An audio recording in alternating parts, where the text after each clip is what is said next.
반갑습니다. 사단원 글과의 만남. 첫 번째 소단원인 예측하며 읽기에 대해서 소단원 갈래이론을 학습해 보도록 하겠습니다. 예측하며 읽기란 무엇일까요? 그래요. 글의 내용이나 구조, 글쓴이의 의도나 주장, 근거 등을 미리 짐작하며 읽는 거예요. 글의 내용이나 구조, 글쓴이의 의도나 주장, 근거, 이런 것들을 짐작하며 읽는 것을 예측하며 읽기라고 합니다. 예측하며 읽기의 방법에는 대략 4가지의 방법이 있는데요. 글을 읽기 전에 글의 제목을 보고 내용을 예측하는 것을 글의 제목을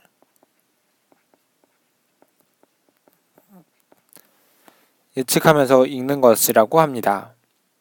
자신의 배경 지식과 경험을 활용하여 내용을 예측하는 것을 뭐라고 할까요? 그래요. 배경 지식과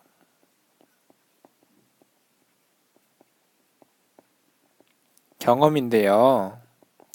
그래요. 배경 지식은 뭘까요? 그래요. 여러분들이 지금까지 책을 많이 읽으면서 쌓아왔던 그런 지식들, 그리고 여러분들이 생활하면서 느꼈던 경험들, 이런 것들을 말합니다. 글에 나타난 정보를 바탕으로 이어질 내용을 예측하는 것은 이걸 바탕으로 다음 내용을 예측하는 거예요. 글에 나타난 정보를 활용하는 거죠.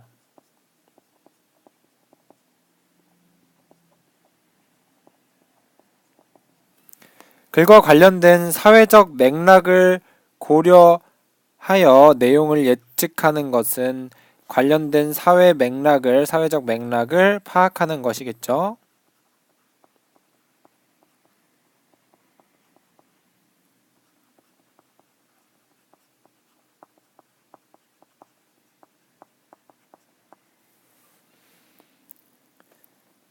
네. 그러면 다음으로 넘어가서 이어질 내용 외에 글을 읽으며 예측해 볼 수 있는 것은 무엇이 있는지 살펴볼까요? 여기서 4가지의 방법이 있는데요. 글의 구조를 파악하는 것, 글의 결말을 확인해 보는 것, 글쓴이의 주장과 근거를 확인하는 것, 글의 사회적 영향력을 파악해 보는 것이 있어요. 그러니까 이 말은 무엇이냐면 여러분들이 글을 전체적으로 하나 읽을 때 이 다음 내용들만 예측하는 것이 아니라 이 글 전체, 글 구조들, 각각의 구조가 어떻게 되는지, 그리고 이 마무리는 어떻게 되는지, 글쓴이가 주장하는 바는 무엇인지, 그 근거는 무엇인지, 그리고 이 글이 사회적으로는 어떠한 영향을 미치는지 등을 예측해 볼 수 있다는 거예요. 글의 구조를 첫 번째로 보면 글의 내용들이 연결되어 있는 방식인 거예요. 뭘 예측하는지 보는 거죠.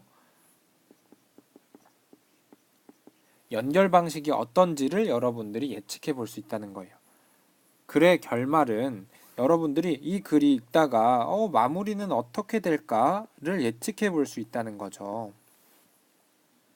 글쓴이의 주장과 근거는 글쓴이가 내세우는 의견이 무엇인지, 그리고 이를 뒷받침하는 내용이 무엇인지,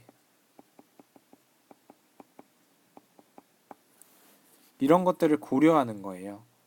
글의 사회적 영향력은 글을 읽는 독자들이 생각해 보게 될 사회적 문제들, 그러니까 글을 읽고 나서 여러분들이 사회에는 어떠한 문제들이 있을지, 이것을 적용해서 어떻게 해결할 수 있을지, 이런 현실적인 고민을 예측해 볼 수 있다는 거예요.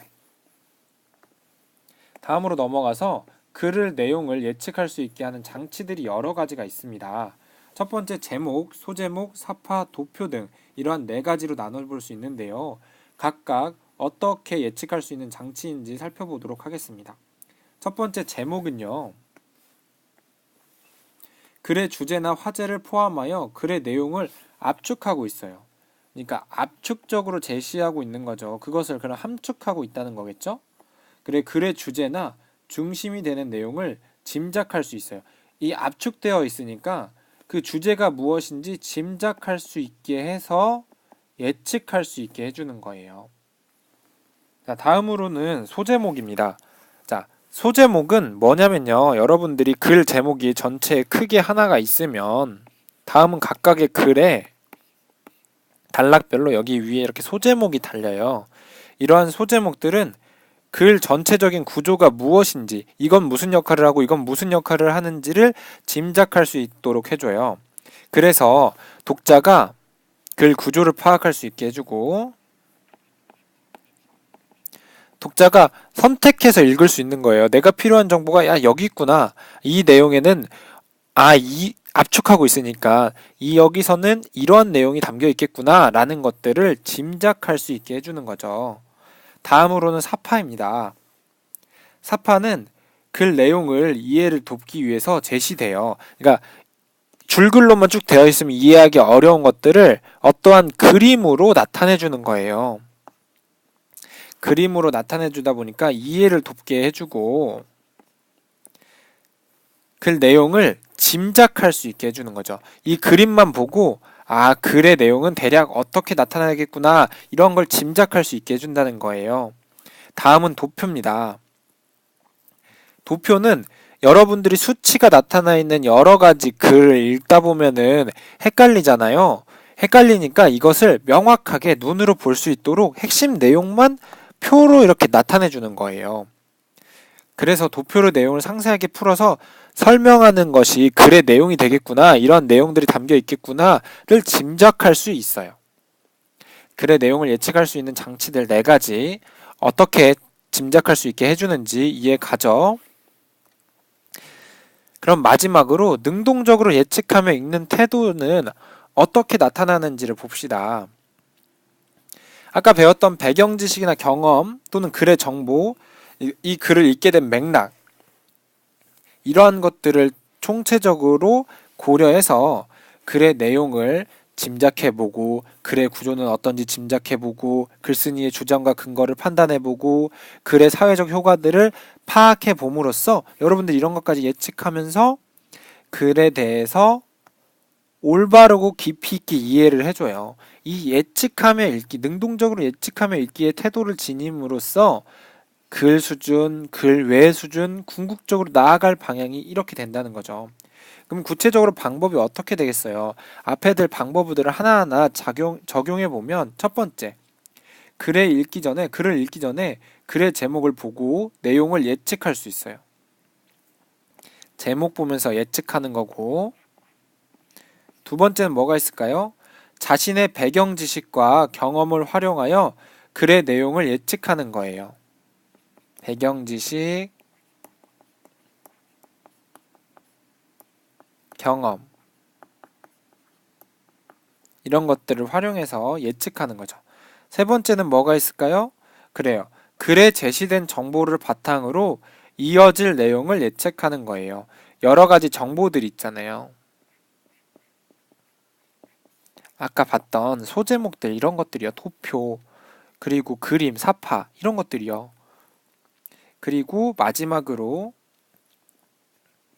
글과 관련된 맥락을 고려하여 글의 내용을 예측하는 거예요. 우리 이러한 것들은 이것의 방법이게 되겠죠. 자, 지금까지 이제 어떻게 해야 하는지 방법적인 면을 배워봤어요.